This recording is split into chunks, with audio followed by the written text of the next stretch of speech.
Hello, in this video I'm gonna show you how to simply enable a mode that will automatically cancel recording when you long press and hold the record button on Insta360 GO Ultra.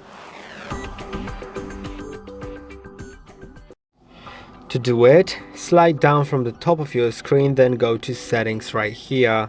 Now go to general and find long press to cancel recording. Now when it's enabled, you can simply start recording, let's say. And now maybe you've decided to cancel it and not to save it at all.